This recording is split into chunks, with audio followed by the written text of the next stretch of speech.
it's Froggy, and I'm back again with another episode of C14 Dating. So we've got another thing with Shoji here. So they are talking in the lab, and they're making jokes, and instead of throwing in the final joke, we're going to wait. I tilted my head, hoping my smile would encourage him to speak up. After a moment, he shyly muttered, Melissa, what about these fossilized feathers? What species is this? Cave bear, of course. Didn't you know? They were capable of flight. And that's why you find them everywhere.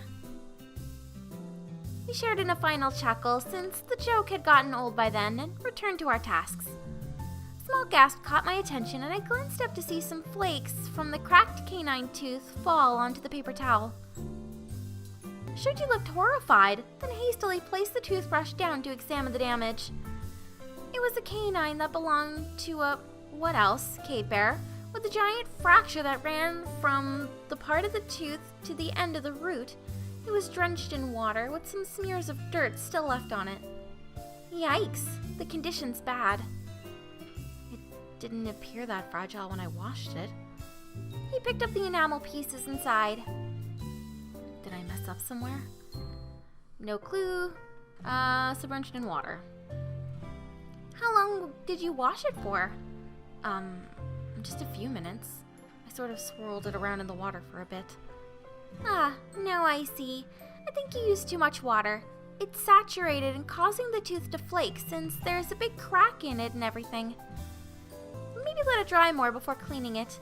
You have to be super careful with it now because of the excess water. I had no idea. I think Hendrik went over it, but it's a lot to take in. He nodded in agreement. Thanks for that. I'll keep it in mind from now on. It's no problem. This is stuff I need to memorize anyway. I'm still learning, but I'll be happy to help you if you have any questions. I'd appreciate it. The excavation team is always busy and I feel like I'm bothering them. And Professor Dupont scares me. He's friendly, but he can get pretty intimidating when it comes to structure and doing things right. I hope I don't screw up too majorly here. A few days ago, one of the students mixed up her buckets. Dupont's lecture echoed throughout the whole cave for 20 minutes. It was really nerve-wracking. I felt bad for her. Whoa. I must have had my earbuds in since I didn't hear any of that. I guess ignorance is bliss. Let's pray for a smooth dig where we don't discover a Neanderthal tooth in a wet screen. At least I don't have to worry about that. Alright, and I'm gonna go ahead and skip up. And we're back. So, she had her diabetic episode. So since Shoji's not here, you're going to retreat to the tent. I just need to rest. I think I need a nap. DeAndre and Kyler exchanged glances while Joan was hesitant. Kyler nodded sympathetically as the other two were torn with my wish. You'll be fine by yourself? Course, promise. My diabetic bag is in there anyway, and I need to check my sugar levels. The tents get stuffy and hot around this time. Leave the flap open if you plan to get some shut-eye. Yeah, thanks for the heads up. DeAndre gave me a worried glance, but followed Kyler back to the outdoor kitchen. Joan lingered, and I smiled reassuring. Thanks for grabbing me the jus de pomme, Joan. It helped tons. I'm glad. I will tell Sherry.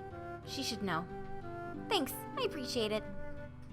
Grabbing my cup of apple juice, as a precaution, I retreated to my tent, and as soon as I entered the entrance, I balked at how hot it was inside. That's not good for my insulin. Note to self, never leave it in there. I crawled in and grabbed my bag, taking a seat on the air mattress. I barely opened my bag when I heard someone approaching. I thought you'd be here.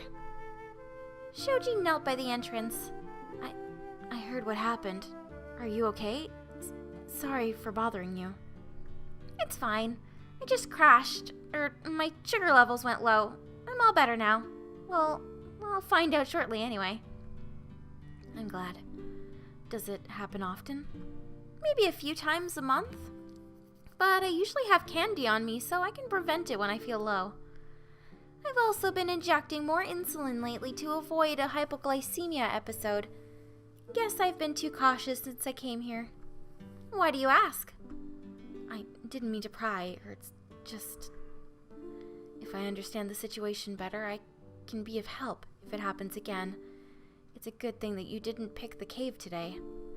I would have been in a real panic, since it'd be a longer walk to the fridge. Anyways, thanks. An awkward silence fell between us, and I used the opportunity to pull out my lancing device and a glucose strip. He eyed them curiously. Don't worry about staying to watch. I know people get squeamish when there's blood involved. Simply checking on me is enough. Thanks, Shoji. Right. Oh, Sherry will be here soon. I nodded since it was to be expected. He stood up and departed. It was really sweet of him to visit me. I guess word got around the cave pretty fast.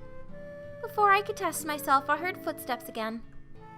And this is Sherry now, so I'm gonna go ahead and skip. And we're back. So now it's Hendrik wanting to, or being offered up to stay the night, and we are going to decline his offer. Thank you, Hendrik, but I know I'll be okay on my own. He gave an understanding nod and glanced over to gauge Sherry's reaction. She let out a defeated sigh. If you strongly believe that, Melissa, then I'll comply. However, Hendrik does live the closest, I think. Where are you now? Just outside of Namur. I'm 15 minutes away by truck. 10 if I rush. You wouldn't mind being an emergency contact, would you? Hendrik exchanged a knowing glance with me, and I gave him a strained smile. We silently agreed her concerns were a tad overbearing. I'll jot my cell number down right now. He swiveled in his seat as he turned to his desk, once again to grab a pen. We heard a light rap on the doorframe. Augustin walked through the entrance, announcing that he had locked everything up, save for the back and front door. All done. Now, has the discussion been settled? Augustin had been in the same room briefly when Sherry first addressed me. Therefore, he had the gist of the situation. It has. The routine will stay the same, and Melissa will remain here over the weekend. I'll be fine. I already talked it over, and Hendrik will be an emergency contact since he lives close by. Then we will see you on Monday. Melissa, don't push yourself too hard. A tap on the table drew my attention, and I saw slanted writing on paper. Hendrik closed his laptop and pulled the plug. I'll leave my number here. Awesome, thanks. Once their belongings were sorted, the trio filed out, and I followed to give them a proper goodbye. After they left, I closed the front door and retreated back into the laboratory, wondering what to do for the rest of the evening. Oh geez, what was that? The stairs creaked as if someone had stepped on the bottom step. Slowly the creaks got closer and slower, then stopped. I rolled over and peered at the exit, half expecting someone to be standing there. Wind rattled through the cracks in the roof, creating a high-pitched whistle. I pulled the sleeping bag over me, trying not to whimper. I cranked up my 3DP and inserted the earbuds, hoping to forget the scary sounds. Luckily, the Wi-Fi was still on, and I connected my handheld. A few of my friends are online playing various games, including an unfamiliar avatar. Oh yeah, we exchanged friend codes recently. Wait, Shoji's still awake? Using the touch screen, I navigated to the messaging system that came with the handheld and decided to contact him. It was clunky without a keyboard, but I needed someone to talk to more than playing a game. How to greet him? Scream for help? Cheerful hello? Chide him for staying up late.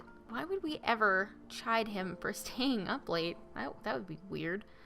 Well, let's give him a cheerful hello then. Ooh, okay. ID 8264011849. Oh, hey, we're both on. Hello. Hello. How are you? It's pretty late. What are you doing up? Nothing much. Really, internet browsing, listening to music, that type of thing. You? Trying not to cry. The museum sounds so scary at night, and I'm practically huddled under the covers. Can you keep talking to me until I fall asleep, please? Sure. Do you have access to your laptop? It'll be easier to talk that way. The touch screen on these things are painfully slow. Yeah, what messengers do you use? I'm my Saffronia Mel on WeChat2Gether. Perfect. I'll add you so you'll know who I am in a minute. See you then. I shut my handheld, then poked my head out of my sleeping bag. Yanking my earbuds out, I slipped out from the covers. Grabbing my laptop, I set it on the floor beside the air mattress, making sure the cord wasn't strained against the outlet. Resting on my stomach, I impatiently logged in and was relieved to find a notification. Shoji, not a Shota, has added you. Yay! Thanks. This will help me forget all of the horror movie noises. Happy to help. So you stay at the cave site alone? Yeah, Sherry's at her friend's place. A fellow student was supposed to come, but family emergency and stuff. What's with the name? People mistake you a lot? Yes, and it's annoying.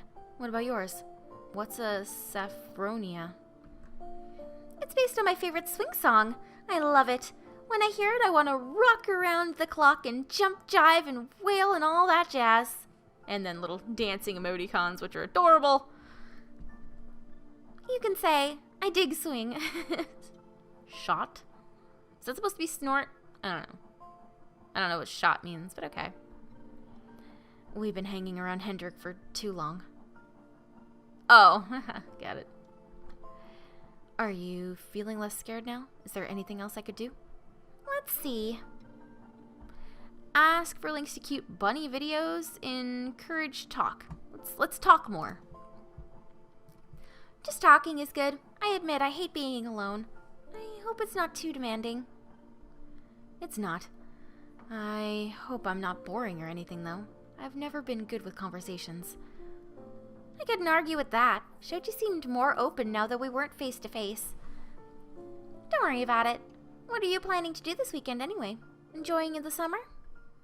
Aside from no school, it doesn't feel that different to me. Probably help around my mom's shop as always. Eh? Your family has a shop? What does she do? She has a vintage electronic shop specializing in obsolete stuff. Old TVs, 80s consoles, tape decks. Business isn't amazing. It's more of a hobby than an income, but there aren't many people out there that can still repair old electronics. She provides repair services and sometimes even gets contacted online. I handle all of the shipping and fiddle around with the older computers. I'm better with the newer stuff, though. I used to do more, but she hired and trained some other people now so I can focus on school. Wow, that's pretty neat. What does your dad do? Does he help out with repairs? Oh no. If he did, he'd bust everything in the shop, and Mum would throw portable cassette players at his head or something. He works at the Embassy of Japan here to promote Belgian-Japanese relations. And now the pieces fall into place. How did they meet anyway? Dad is really enthusiastic about old consoles, like the Famicom system, but has awful bad luck with electronics. Just him touching them renders them useless, so when it broke here, well, he met my mom and, yeah. Aww, that's so adorable, and it also explains your gaming knowledge. I've always been surrounded by electronics. You play games. Mom bought me one of those old clunky handhelds to keep me preoccupied during road trips. Been gaming since. You travel a lot? Mostly to Mexico or Arizona. We got extended family there, and my family hates planes. Belgium is my first European trip. Belgium's my first European country. My first trip off the continent. Congrats. You traveled all the way here to dig in some dirt. At least it's European dirt. You know, you're sort of different online. I guess. Is that a bad thing? No, it's just that I couldn't imagine us having the same type of conversation in person. True. At least here I can read what I type and put more thought into it. I feel more comfortable. He's basically Darren. Yeah. There was a long Shoji not Shota is writing pause, and then the notification appeared and disappeared repeatedly. I mean, I enjoyed talking to you IRL, too.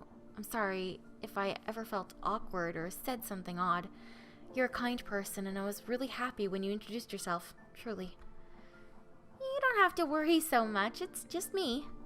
Anyway, I think I'm ready to pass out. I can barely watch the screen and my head hurts. Hursts? Again? I guess that's what you get for staring at a bright light this late. Well, take care. I hope your head feels better and hursts less. Oh, shush. I'm the English speaker here. And I wouldn't be surprised if your grammar is better than mine. Anyway, night. Thanks for keeping me company. Virtual hug. Night. I logged off, then shut the laptop before I curled up again. I was no longer aware of the noises and fell into a deep sleep. Aw, that's so cute. I like Shoji's online personality and his offline person. He just reminds me of Darren, and Darren was always my favorite when it came to Nicole. So it's nice that he's kind of back again. Anyways, I'm gonna go ahead and end this episode here for today. Hope you guys enjoyed it. If you want to see more videos from me, then don't forget to like, comment, and subscribe. Thanks for watching.